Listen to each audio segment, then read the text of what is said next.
paz de nosso Senhor Jesus Cristo seja com todos vocês. Irmãos, vamos fazer uma análise aqui dessa podcast de CCBanos. São CCBanos os donos da podcast e aqui também tem o senhor Jair Federzoni que está sendo entrevistado. Ele é músico ali de Cabreúva, filho do falecido ancião Hermelindo de Cabreúva e irmão do Marcão de Cabreúva. E eles estão entrevistando ele aqui. Okay? E aqui tem um momento interessante onde eles falam de salvação por obras. E aqui você vai ter uma base, uma ideia de como eles acreditam na sua salvação. E essa crença de salvação, gente, infelizmente, isso aqui é um engano muito grande. Isso aqui revela que eles não conhecem a graça. Eles não sabem o que é graça de Deus. Eles não entenderam o que é a obra de Deus ainda, né? Porque quem acredita em salvação por obra, obviamente, ainda não entendeu o que significa graça, né? Então, nós vamos ouvir aqui, eu separei esse trecho aqui, e depois também tem um trecho onde o Jair Federzoni, esse que está aqui, ó, na imagem, ele vai contar uma obra. Ei, rapaz, quando eles pedem pro CCB não contar obra, aí vem. E aí ele vai contar a obra de anjo. Eu já até separei aqui para a gente fazer os nossos comentários, ok? Então vamos ouvir, né, nessa podcast, neste momento, quando o entrevistador vai se justificar e aí ele fala salvação por obra. Vamos ver. Olha, a vida é assim, Jair. Só que tem pessoa mimizenta, você entendeu? A palavra correta é mimizenta. Ele vive amargurado, você levanta de manhã, não agradece nada e ele procura acabar com a vida de alguém, você entendeu? Ele procura magoar. E aí tem um probleminha. Porque para entrar no céu tem que morrer. Segundo, para entrar no céu é segundo as suas obras, não as minhas. Você é pela sua, eu vou ser pelas minhas. E aí Deus vai falar assim, ó, para trás de mim que eu não te conheço, Satanás. Então você tem que entender o que você está fazendo aqui. Você está praticando o amor ao próximo? Porque Deus deixou para nós, 13 aos Coríntios, estava lendo esses dias, né, Fernando? Ontem. É se você tiver tudo, você doar para os pobres, ajudar, pregar, ter dom, não vai valer de nada, se você não tiver amor. Só...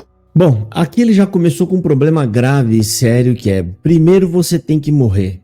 A interpretação deles de morrer está atrelada à interpretação que eles fazem do batismo. Você morre no batismo, você vai lá e morre e ressuscita de novo. Primeira coisa, nós já estamos mortos. Nós morremos com Adão e Eva. Já estamos mortos. Para Deus, o que tem na terra é um monte de zumbi andando por aí. E quando a pessoa crê em Jesus Cristo, ela é ressuscitada. Ela sai do estado de morte. Ela sai do estado, então ela é ressuscitada. Ela volta à vida através da morte de nosso Senhor Jesus Cristo. Esse aqui é o primeiro ponto. Agora a gente vai fazer a abordagem aqui da salvação por obra e de 1 Coríntios, que a CCB usa muito essa linha de 1 Coríntios. Eu quero falar para vocês, gente, que isso aqui é a teologia liberal. A teologia liberal, além de relativizar as escrituras, eles acreditam em salvação através de boas práticas, de boas obras, ok? Mas isso tudo é um ledo engano e eu vou explicar isso agora para você. Então, quando o CCBano, ele vai para 1 Coríntios capítulo 13, que lá fala sobre a suprema excelência da caridade, e ele vai olhar ali, ele vai olhar aquilo como a receita de salvação. Eu tenho que fazer tudo aquilo que está escrito ali para ser salvo. E isso aí é um problema muito grave, porque eles não conseguem interpretar sequer um texto bíblico. 1 Coríntios 13, ali trata-se de uma hipérbole. E o que é uma hipérbole, meu irmão? Hipérbole é um recurso muito utilizado para poder usar com figuras de linguagem, criando um exagero. Aquilo ali é um exagero, né? Para poder utilizar desse exagero para atingir o seu objetivo. Tá? A hipérbole é um conto, é um grande exagero. Né? Você pode ver já no primeiro verso, ainda que eu falasse a língua dos anjos, ainda que eu não falo a língua de anjo. Paulo, em momento algum, está falando que nós falamos língua de anjo. Ainda que eu falasse a língua de todos os homens. É uma hipérbole. Ainda que eu fosse o presidente do Brasil, eu não sancionaria aquela lei. Você é o presidente? Não. mas você está criando um exemplo, uma hipérbole, ainda que eu fosse. E é isso que trata ali. Bom, a gente tem que entender, em primeiro lugar, né, que existem diversos e distintos tipos de amor atuando no ser humano. Tá? Existe a afeição, é um amor que você tem por algo que é como uma afeição, amor a um pet, a um bichinho, né? Isso são afeições. Tem amor como amizade, que é você ter um relacionamento de respeito com determinada pessoa, e isso pode ser considerado um relacionamento de amor com respeito. Também tem o amor romântico de um casal, tem amor de pai, amor de mãe, amor de irmão, amor de filho. Todos esses amores são intrínsecos ao ser humano, e isso já foi nos entregue quando Deus nos fez. Agora, ali em 1 Coríntios 13, trata-se de um amor divino, que é o amor cristão. Nós não temos esse amor. Nós não podemos de nós mesmos manifestar este amor. Por isso Paulo cria essa hipérbole exagerada, dizendo, ainda que você conseguisse fazer todas essas coisas que recomenda a Escritura, Deus, mas se isso não estiver sendo operado a partir do amor divino, o amor de Deus, nada disso adianta. Por que ele está falando isso? Porque muito provavelmente e com certeza tudo isso que você está fazendo tem outras motivações que não seja por amor a Deus e amor ao próximo. Então Paulo trata ali da motivação.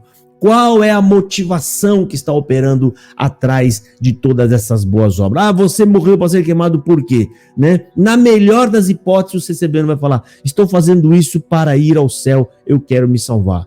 Pronto, já não é mais por amor. Você tem um objetivo. Você quer algo de Deus. Você quer que Deus te dê algo, por isso você está fazendo isso. Deu para entender, irmão? Ali trata-se do amor entregue, o amor divino, é aquele amor de Cristo, se entregando, sem esperar receber nada. Aí você pode fazer a pergunta, então como que eu faço para amar a Deus sobre todas as coisas e amar o próximo a fim de que eu possa produzir obras que agradem a Deus? E é exatamente aí onde Deus entra, onde Deus atua. Em Romanos, no capítulo 5, no versículo 5, lá está dizendo que o amor cristão, o amor divino que você não tem, que você não nasce com ele, é Deus quem te dá. Deus coloca em seu coração o amor divino. E de que forma? Eu vou falar para vocês. Vamos ler. Romanos 5, versículo 5. A esperança não traz confusão, porquanto o amor de Deus está derramado em nossos corações pelo Espírito Santo que nos foi dado. Esse versículo bíblico está dizendo que o amor de Deus, que é o amor divino, ele está em nosso coração através do Espírito Santo que entrou em nós. Sem o Espírito Santo, você não tem esse amor divino. Então isso não é fruto do homem, isso é fruto do Espírito Santo no homem. Porque sem o Espírito Santo, nenhum de nós produzimos obras de salvação. Porque a obra de salvação, ela é fruto da salvação. Primeiramente, somos salvos. Depois, Deus enche-nos do Espírito e, pelo Espírito Santo, produzimos os frutos que agradam a Deus. Gálatas, capítulo 5, versículo 22, lá vai estar falando sobre os frutos do Espírito Santo. Que lá fala que são amor, gozo, paz, longanimidade, benignidade, bondade, fé, mansidão, temperança, longanimidade, eu acho que eu já falei ou não, né? Ou seja, vários outros frutos, todos eles procedem do Espírito Santo.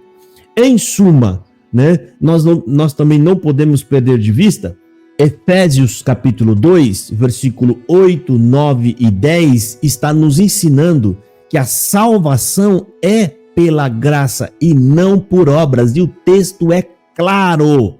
O texto fala não é por obras. E ainda explica por que é que a salvação não se opera por obra, para que ninguém se glorie diante de Deus. Ou seja, ninguém possa dizer, eu vim até aqui, eu fiz algo para ser salvo. Ah, eu mereço a salvação. Ah, eu mereço ter algum crédito. Não.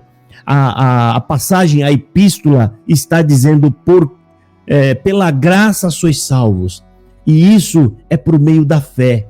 Não vem de vós, é dom de Deus, ou seja, é um presente de Deus, por isso que é chamado graça.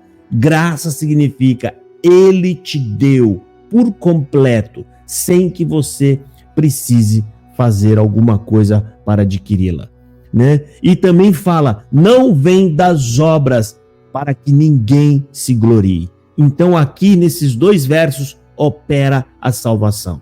De graça, pela fé.